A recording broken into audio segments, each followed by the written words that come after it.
Bonsoir, ici Paul Arcand. Bienvenue à cette émission spéciale. Accommodement raisonnable ou pas, c'est la question clé de cette grande enquête sur ce que pensent les Québécois sur cette notion de tolérance, cette grande enquête pour le compte de TVA, le Journal de Montréal et 98.5 FM. C'est la question majeure. Pourquoi? Parce que vous le savez, depuis maintenant quelques mois, voire même, on pourrait dire des années, les tribunaux et les organismes publics sont appelés à trancher ces questions, à recevoir des demandes d'accommodement pour des questions religieuses ou encore culturelles. Et à chaque fois, les décisions soulèvent des passions, comme on a pu le voir d'ailleurs avec les résultats des questions que nous avons posées et qui ont été rendues publiques cette semaine dans le cadre du sondage. Donc, ce soir, nous aurons la réponse des Québécois sur la notion d'accommodement raisonnable. Et nous allons débattre de cette question avec un panel, les membres que je vous présente à l'instant. Tout d'abord, le panel religieux avec l'imam Saïd Jaziri, le cardinal Jean-Claude Turcotte et le rabbin Zouché Silberstein. Nous avons aussi notre table laïque avec Denise Bombardier, maître Julius Gray et Richard Martineau. Et puis finalement, le panel politique avec Mario Dumont, chef de l'Action démocratique du Québec, Jacques Dupuis, vice-premier ministre du Québec, et Camille Bouchard, député du Parti québécois. Donc, ce panel va commenter, va débattre des résultats de ce sondage. Et aussi, Paul Larocque, tout au cours de la soirée, sera dans la salle avec des gens, Paul, qui ont des opinions tranchées et qui sont de toute tendance. Oui, bonsoir, Paul. Bonsoir, Madame, Messieurs. En effet, il n'y a pas personne, vous le savez, qui ne s'est pas senti à la maison touché directement, personnellement, par ce grand débat. Donc, vous l'avez dit, Paul, autour de moi, des femmes et des hommes qui ont beaucoup de choses à dire, qui viennent de divers horizons, qui ont divers points de vue également. L'idée est simple, Paul, c'est qu'enfin, ensemble, on ait une bonne discussion de famille ce soir. Et puis, nous aurons également un volet très pratique. La journaliste Julie Marcoux a passé une semaine voilée dans différents coins du Québec pour aller sur le terrain, tester réellement ce que ça veut dire accommodement raisonnable. Donc, elle a fait des demandes et vous verrez les réponses qu'elle a obtenues. Elle sera avec nous un peu plus tard dans l'émission. Mais ce qui est le plus important, c'est bien sûr la réponse que vous attendez à la question des accommodements raisonnables. Jean-Marc Léger, bonsoir. Oui, bonsoir. Alors, Jean-Marc, quelle était la question et surtout quelle est la réponse des Québécois? Oui, ça fait 20 ans que je fais ce métier-là de sondage. Je ne pense pas qu'un sondage ait eu autant d'impact que le sondage qui a été publié cette semaine. Pourquoi? Parce qu'on interrogeait d'abord 1000 Québécois, ça se fait régulièrement, mais aussi des membres des communautés culturelles. Donc, 1228 membres des communautés culturelles ont répondu à nos questions franchement et directement. Donc, on a un certain nombre d'informations qu'on va vous livrer aujourd'hui sur leurs émotions, leurs perceptions. Tout au long de la semaine, on a dévoilé des résultats du sondage. Ce soir, c'est l'élément central, les accommodements raisonnables. Comment les Québécois perçoivent ça? En réalité, il y a deux choix. Est-ce que tous les immigrants doivent respecter les lois et les règlements au Québec, même si cela veut dire que ça s'en va à l'encontre de certaines pratiques religieuses et culturelles? Ou la deuxième option, il faut faire des accommodements justement pour ces pratiques religieuses et culturelles. Donc, voici les résultats du sondage en primeur ce soir. Il y a un tableau qui est derrière nous. C'est l'ensemble du Québec qui s'est exprimé sur cette question-là, des accommodements raisonnables. Donc, respecter les lois, si on résume la question, respecter les lois et règlements du Québec. 83 des Québécois ont préféré cette option-là, alors qu'adopter des accommodements, 12 seulement ont accepté cette deuxième option-là et 5 ne savent pas. Donc, il y a quand même un résultat assez massif, assez clair aux accommodements raisonnables. Mais plus que ça, on a interrogé également donc les communautés culturelles à cette même question. Et la réponse est sensiblement la même, c'est-à-dire que la majorité est très claire. Respecter les lois et règlements du Québec, 74 ou adopter des accommodements pour les pratiques religieuses, 19 et 7 ont une autre opinion. Donc, au-delà des mots et de la sémantique derrière ça, la majorité des Québécois et des membres des communautés culturelles, toute génération, de toute origine ethnique, sont contre les accommodements raisonnables. Ça veut dire, Jean-Marc, là, c'est une réponse très claire. On ne peut pas dire que les Québécois sont divisés, partagés, hésitent, ne savent pas. La réponse, elle est là, limpide. Exactement. À travers le Québec, les gens, clairement, s'opposent aux accommodements raisonnables. Bon, alors on va aller chercher tout de suite les premières réactions. Denise Bombardier, un premier commentaire.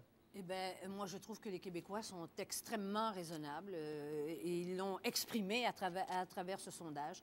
Vous savez, les Québécois ont remporté deux grandes victoires de la modernité dont on doit être fier.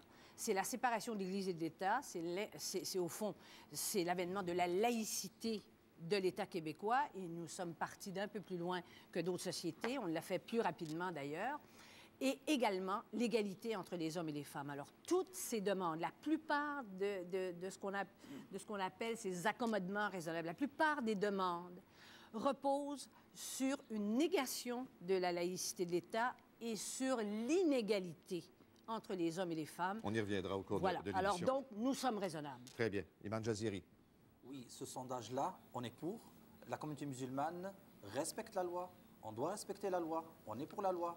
Mais la loi nous permet, la charte canadienne nous permet que la femme musulmane porte le voile, que les musulmans pratiquent leur religion.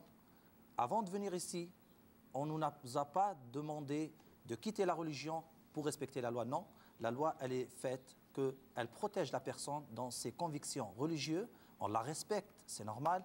Et on Mais les Québécois vous disent qu'ils ne sont pas très portés sur les accommodements. Il faut, si on dit une pratique religieuse qui va à l'encontre de la loi, c'est normal, il faut respecter la loi. On est pour ça. La loi, elle est... Et les règlements. Et les lois et les règlements, c'est normal. Je peux vous dire une chose, la dernière fois, quand la justice elle a donné droit au CIR de porter le kirpan, c'est la justice. Parfait. Pourquoi on n'a pas accepté? Nous, on l'a accepté, on était contents. Maître Gray, votre réaction. Mais exactement, il faut respecter la loi, c'est clair. Mais la loi ne s'applique pas de la même façon à tout le monde. On n'exige pas dans notre société une uniformité, un conformisme total. Donc, il est tout à fait possible de trouver des accommodements raisonnables à certaines conditions. Je pense que ça doit être des accommodements pour les individus et non pas pour les groupes. Ça doit être des accommodements qui mènent à l'intégration, mais qui permettent aux gens d'utiliser les institutions publiques plutôt que de se séparer dans les écoles privées, etc. Dans ces circonstances, il n'y a pas de contradiction entre le respect pour la loi et l'accommodement raisonnable. Ouais. Cardinal Turcotte. Moi, ce dont les gens me font part souvent, c'est tout en étant ouverts au respect des autres, ils ont l'impression souvent que si on est d'une majorité, on ne jouit pas des mêmes droits que des minorités. Alors, c'est un peu achalant parce que moi, ce que je constate, c'est qu'une situation comme celle-là, à la longue, si on y prend garde, peut créer vraiment de la xénophobie, des choses comme celle-là. Alors, qu'on s'entende pour Vous voulez dire quoi, là? trouver Que des si on moyens accepte trop de choses? Ben, pas nécessairement, mais qu'il y a des choses qui sont difficilement explicables. Par exemple, moi, je prends l'exemple du kirpan, qui a été reconnu par la loi, comme disait Liman. Je pense qu'il y a beaucoup de gens qui croient, en tout cas, que cette chose-là s'est allée trop loin. Parfait.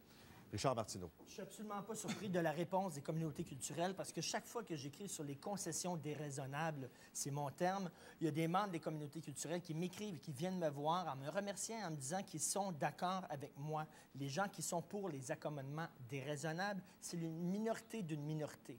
Et autre chose que je veux dire, il y a beaucoup de gens cette semaine qui ont critiqué le sondage en disant que ça creusait un fossé entre les Québécois de souche et les communautés culturelles. Je trouve qu'au contraire, ça nous montre, ce sondage-là, ce soir, que nous sommes pareils. Très bien. Monsieur le rabbin Silberstein. J'aurais peut-être mis l'accent qu'on devrait plutôt regarder, au lieu de regarder des lois raisonnables, je crois ou des accommodements raisonnables, je crois que si les gens seront raisonnables, il n'y aura aucun problème. C'est dans ce sens-là, je crois que le Québécois, comme tout le monde, veut vivre dans un milieu que tout le monde est raisonnable. Et il me semble que toute personne s'attend que les lois qui sont faites par nos représentants soient raisonnables. Très bien. On va aller du côté des politiciens. Mario Dumont, chef de l'Action démocratique, votre premier commentaire sur ce résultat.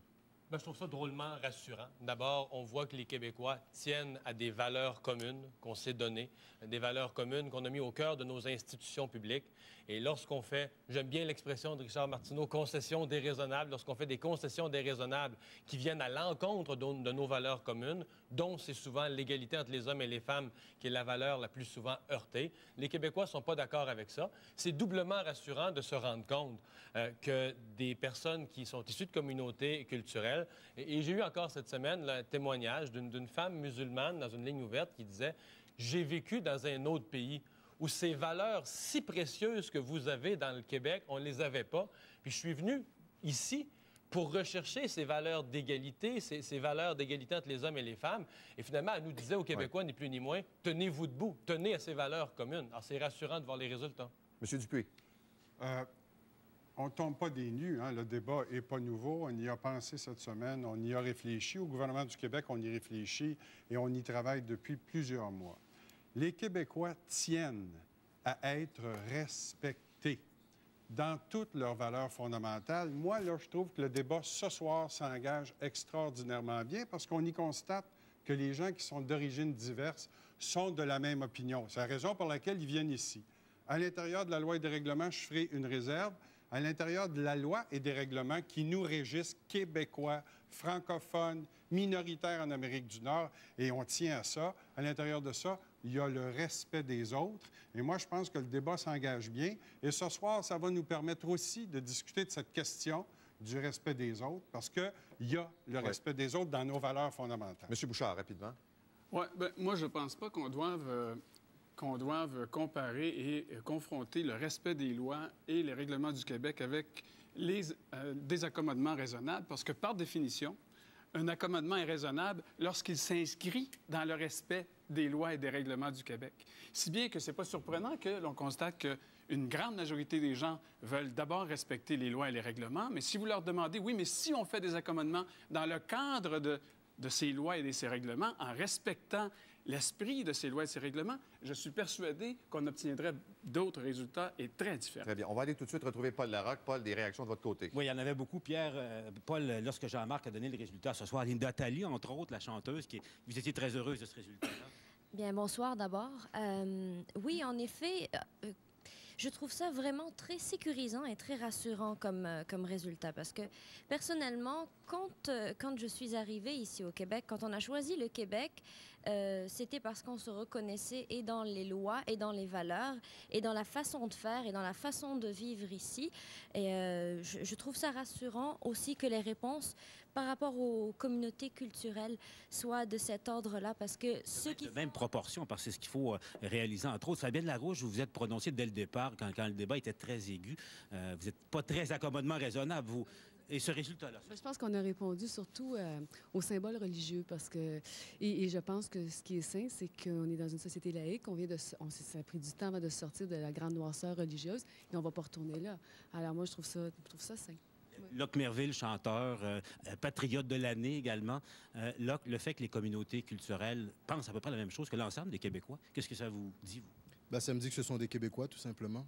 J'ai l'impression que la révolution tranquille, elle n'est pas terminée. C'est tout simplement qu'on a d'autres acteurs qui s'y sont rajoutés, qui nous aident à continuer cette révolution-là. J'ai l'impression que, à quelque part, on voit l'avènement de quelque chose, on discute de ces choses-là, et je trouve que c'est une bonne chose, quoi. Merci à vous.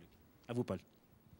Merci. Alors, c'est sûr, évidemment, qu'on a un premier bilan de l'opinion, mais même si tout le monde semble établir un consensus, il y a demeure pas moins que les Québécois sont quand même irrités.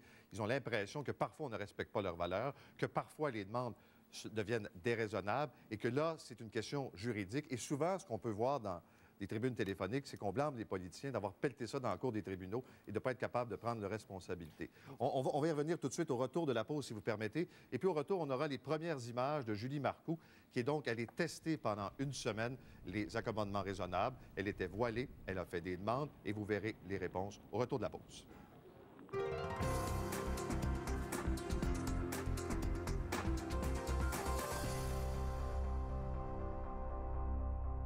L'accès Internet le plus rapide? La question se pose même pas. Comment je vous expliquerais ça? Mettons que c'est comme...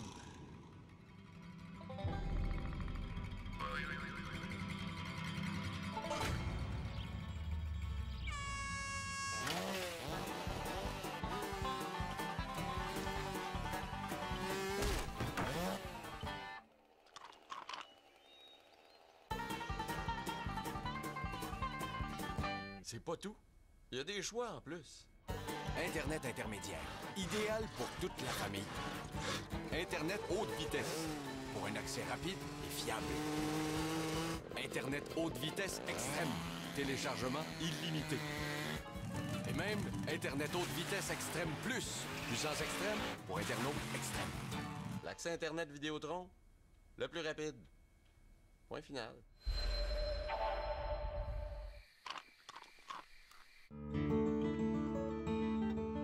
Ouvrez grand les yeux, tendez l'oreille.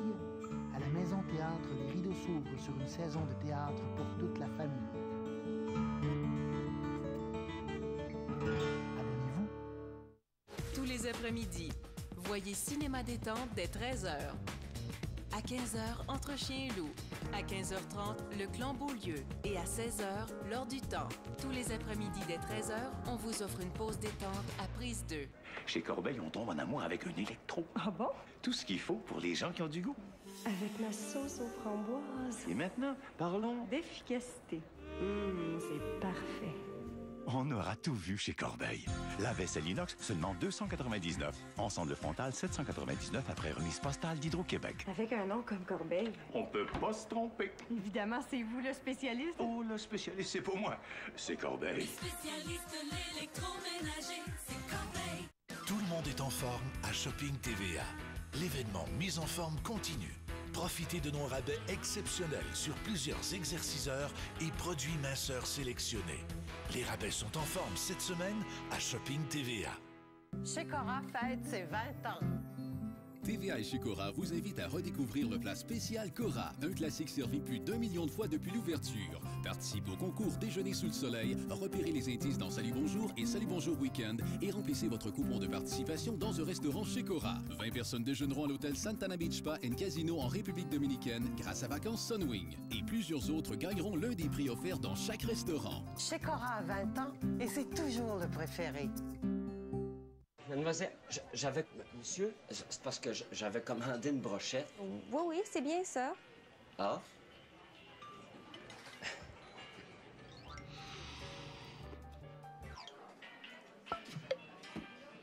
Chez Scores, les brochettes sont incomparables. Pour ses 10 ans, Scores vous offre ses légendaires brochettes de poulet pour seulement 8,99. Et visitez notre délicieux bar à soupe et salade. Crémeuse traditionnelle à volonté. Sortez vos enfants. La Maison Théâtre vous offre une saison de 11 spectacles pour les enfants de 3 à 17 ans. Abonnez-vous.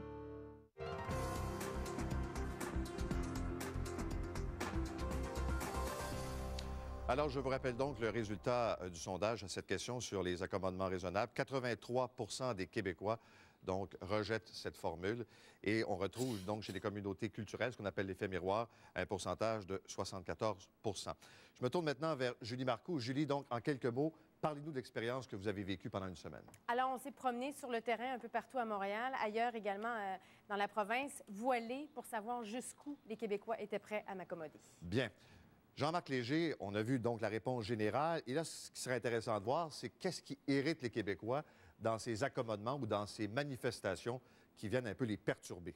Oui, vous savez, tout au long de la semaine, on a présenté des résultats sur la tolérance, sur le racisme, les accommodements raisonnables, mais il y a aussi d'autres questions qui ont été posées. Par exemple, dans l'actualité, il y a eu la question des ornements religieux ou la question du port du voile. Donc, on a posé des questions à cet égard-là. Par contre, on ne demande pas aux Québécois s'ils sont pour ou contre. Ce n'est pas une question à poser aux Québécois. Ce qu'on pose, c'est une question un peu plus subtile. Est-ce que vous pensez, par exemple, que le port du voile pose problème dans la société? Donc, il faut faire attention à l'interprétation de cette question-là. C'est une mesure générale sur la perception à l'égard du port du voile. Vous allez voir les résultats qui vont apparaître à l'écran dans quelques minutes sur cette question-là. Donc, le respect des pratiques suivantes au Québec pose-t-il un problème pour vivre en société? Sur le port du voile, 62 des Québécois dans l'ensemble. Donc, quand on parle des Québécois, ce n'est pas juste les francophones de souche, c'est également les membres de la communauté anglophone ou les membres des autres communautés. Au total, la moyenne, c'est 62 Le port d'ornements religieux, qu'on parle du kirpan, qu'on parle du turban ou d'autres, c'est à 56 Et maintenant, si on regarde les communautés culturelles, au niveau des communautés culturelles, à la même question, on obtient sensiblement les mêmes résultats. 57 pour le oui et 56 pour le port du voile et 56 le port d'ornements religieux. Donc, il y a un constat dans ce sondage-là, c'est qu'il y a une cohérence très, très forte entre les perceptions des communautés culturelles et celles de l'ensemble des Québécois. Bon, alors, quand on parle d'ornements religieux, on parle évidemment, bon, vous l'avez dit, de kirpan et de tout autre symbole, peu importe la religion, la réponse est à peu près la même. Alors, Julie, premier test, ça s'est passé où, comment et pourquoi? Alors, on peut le voir, Paul, le voile islamique dérange beaucoup les Québécois. Et là où il y a le plus de discrimination, selon les gens des différentes communautés culturelles, c'est lorsqu'ils se cherchent un emploi. Alors, on a voulu jumeler les deux. On s'est cherché différents emplois dans le public en portant le voile. Très bien, on regarde votre reportage. Nous sommes sur la rive sud de Montréal, devant un magasin à grande surface bien connu. J'ai en main mon curriculum vitae, un CV avec de fausses expériences de travail pour évidemment cacher mon identité. Nous rencontrons la personne en charge des ressources humaines, je porte le hijab. Est-ce que j'aurais le droit, par exemple, de travailler avec le voile? Aucune idée. Ça ne nous est jamais arrivé. OK. Est-ce qu'il y a quelqu'un, un superviseur à qui je pourrais parler? Parce que si j'ai pas le droit, ben je reviendrai pas, là, tout simplement. Ben, je verrais pas pourquoi qu'on refuserait. Là. On est très ouvert. Parler à la personne de ressources humaines, alors je verrais pas pourquoi qu'on refuserait. Alors maintenant, nous allons nous rendre dans un restaurant populaire du centre-ville qui est à la recherche d'une serveuse. Je rencontre le gérant. Le voile ne l'indispose pas, mais impossible de m'accommoder pour ma prière sur l'heure du dîner. Tout simplement parce qu'il s'agit d'une période de la journée où les serveuses sont trop occupées. Midi et demi, c'est rush en ça, là. À Ville-Saint-Laurent, un commerce de restauration rapide se cherche une caissière. Le propriétaire, plutôt sympathique, a déjà 4 employées musulmanes qui portent le hijab. La raison du voile, qu'on a accepté le voile, c'est que c'est pareil comme si tu avais une casquette sur la tête. L'entreprise offre même aux musulmanes un uniforme avec des manches longues pour respecter leurs convictions religieuses. Mais par contre, la prière pose problème. Les prières, on ne veut pas commencer ça parce que c'est le bordel. Pour le moment, on n'a pas d'espace pour la faire, au départ. Et deuxièmement, c'est pas sécuritaire. Si tu vas être à terre dans le milieu du restaurant, il va t'arriver quelque chose à un moment donné. C'est finalement ici, dans le quartier Côte-des-Neiges, un des quartiers les plus multiethniques de Montréal, que nous avons été le mieux reçus. Dans ce marché d'alimentation, on accepte le voile islamique et on est même prêt à m'accommoder pour les heures de prière. Moi, le midi, normalement, je dois prier entre 12h30 ou entre 12h30 et 1h30. Est-ce que c'est possible d'avoir une heure, autrement dit, de lunch, là? OK. Est-ce que ça vous poserait? Je peux m'arranger. Ouais. Je peux m'arranger, oui. OK. Bon, bien. Ça, tout est possible. La gérante m'a demandé à la fin de notre rencontre quelles étaient mes disponibilités et quand je serais prête à commencer mon nouveau travail. Bon, très bien. Alors, Julie, on va vous retrouver tantôt. Et après ça, vous êtes allé aussi du côté de Québec. Oui, exactement. Et dans le prochain reportage, on va me voir porter le niqab, alors un voile qui couvre tout le visage, sauf les yeux. Même s'il n'y a pas beaucoup de femmes au Québec qui le portent, on a quand même voulu pousser l'expérience un petit peu plus loin. Bon, alors, participons maintenant à la discussion. Denise Bombardier, j'ai envie de vous demander quel est l'accommodement raisonnable qui vous dérange le plus? Eh bien, je vous dirais que c'est le voile, je crois. Et enfin, non, il y en a plusieurs, en fait. Le fait de refuser d'être soigné par un médecin, quand une femme veut être soignée, qu'on refuse qu'un médecin homme la soigne, je trouve ça, ça m'embête. Le voile, ça m'embête parce que c'est un signe d'inégalité entre les hommes et les femmes. Mais je voudrais revenir sur le sondage et dire une chose. Je crois que, et c'est une chose importante, et je crois que c'est plus grave c'est plus grave si on y pense bien, c'est qu'au fond, en étant contre les accommodements raisonnables, les Québécois disent une chose aux tribunaux qui, eux, décident de ce qu'est un accommodement raisonnable, c'est que la population ne semble pas en accord avec les décisions des tribunaux. Et ça, je pense que c'est important. Ce qui est difficile, moi, ce qui mérite, c'est qu'on ne se rend même pas devant les tribunaux. M. Arcand, vous disiez qu'on se rend trop souvent devant les tribunaux. Le problème, c'est qu'un directeur de CLSC prend une décision que les tribunaux n'appuieraient même pas. Qu'un directeur d'école prend une décision que les tribunaux n'appuieraient même pas. Et c'est pour ça que je parle de concession déraisonnable, c'est que si on se rendait devant les tribunaux trancheraient, je crois, en faveur du bon sens. Mais je pense que les tribunaux ont toujours tranché en faveur du bon sens. Et les individus qui font des erreurs, ça arrive partout. Mais je pense qu'il faut faire une distinction. Non, mais Maître Gay, prenons les exemples de Mme Bombardier. On a l'impression que les tribunaux, parce qu'ils décident, c'est bien. Il y a une différence. C'est pas le voile. C'est pas le voile comme tel. Un individu adulte a le droit de porter ce que cet individu-là veut dans la rue. On ne peut pas, on est dans une société libérale et démocratique, on peut s'habiller en clown et on a le droit de marcher dans la rue, on peut s'habiller en hijab, en n'importe quoi. Le problème, c'est l'accommodement dans les institutions publiques. Et moi, je suis tout à fait d'accord que le voile n'est pas acceptable parce que le voile empêche l'intégration. Par contre, un foulard, non. Je pense Alors, que le voile à l'école, non. Pardon? Le voile à l'école. Le voile, non. Un foulard, oui. Je pense qu'il faut... Mais prenons les exemples de Mme Bombardier. Attendez, un moment. Prenons juste les exemples de Mme Bombardier. Le fait que, par exemple, une musulmane, et vous me corrigerez, refuse d'être examinée par un médecin... Non, je suis contre ça. Regardez, je vais vous dire une chose. Vous ne pouvez pas dire dans l'islam ou non pas dans l'islam. Je vais vous parler. Je suis spécialiste. Non, je suis spécialiste dans l'islam. Non, pas du tout, parce que l'individu peut dire dans mon islam. Dans mon islam, je vais vous expliquer. Bon, regardez. Mais répondez-moi simplement. Ouais, je vais vous répondre simplement. Nous, on reçoit des appels téléphoniques. On nous dit, c'est quoi, dans l'islam, est-ce qu'on est autorisé d'être soigné par un médecin homme ou pas? Alors nous, on répond oui. Et deuxième chose, j'ai pas peur, c'est la vérité. Je suis là pour dire la vérité. Dans l'islam, dans une urgence, obligatoirement, un homme a le droit, et c'est obligatoire qu'il soigne une femme. Et une femme peut soigner un homme. On n'a aucun problème. Très bien. On va aller retrouver Paul Larocque, si vous permettez, parce que le docteur Laberge est avec lui. Puis j'aimerais entendre un peu, voir si c'est ça qui se passe dans la vraie vie, Paul. La réalité sur le terrain, docteur Christiane Laberge, donc. Le port du voile. Dans votre pratique à vous, là. La réalité n'est pas toujours comme ça. C'est-à-dire que pour une femme, c'est sûr que j'ai accès plus facilement, mais mes collègues hommes, non. L'acte médical suppose qu'on pose des questions, qu'on ait des réponses, qu'on ait accès au corps pour examiner, qu'on ait une ébauche d'impression diagnostique, un traitement et un suivi. Si, quand je pose la question comme homme, médecin, à madame, et que c'est toujours monsieur qui répond sans même lui interpréter la question, si je n'ai pas accès au corps de madame parce qu'elle porte son niqab et que j'ai mon stéthoscope par-dessus 3 couches de vêtements, je ne peux pas avoir accès à un diagnostic clair et un traitement qui est à peu près, puis de là, une possibilité d'erreur. Mais vous, est-ce que ça vous est arrivé à vous dans votre pratique? À vous? Moi, ça m'est arrivé d'avoir des réunions de femmes dans des contextes de préconception, conception, etc., où on n'était que des femmes avec une porte qui était givrée et que les femmes, on demande, bien, vous pouvez enlever votre foulard, on est juste entre filles. Non, le foulard est resté vraiment attaché. Moi, j'ai interprété ça comme un geste politique. Dans la berge à vos côtés, il y a Hajar Ajam, qui est musulmane, une jeune femme dans la vingtaine. Bonsoir, madame. Bonsoir. Vous portez le voile. C'est votre choix. Est-ce qu'on vous impose le port du voile? Est-ce que c'est, je ne sais pas, là, je vais faire l'avocat du diable, c'est votre conjoint, c'est votre père, c'est les hommes autour de vous qui vous imposent, c'est votre choix? Bon, j'ai pas de conjoint, puis mes parents sont divorcés, alors mon père n'habite pas avec nous. Mais on me demande cette question souvent, puis je réponds toujours de la même façon. C'est ma conviction religieuse et c'est le choix que j'ai fait. C'est un choix que je fais. Et ma question, et c'est une question que plusieurs se posent, c'est pourquoi on demande cette question en tant que telle? Pourquoi, en quoi est-ce que ça dérange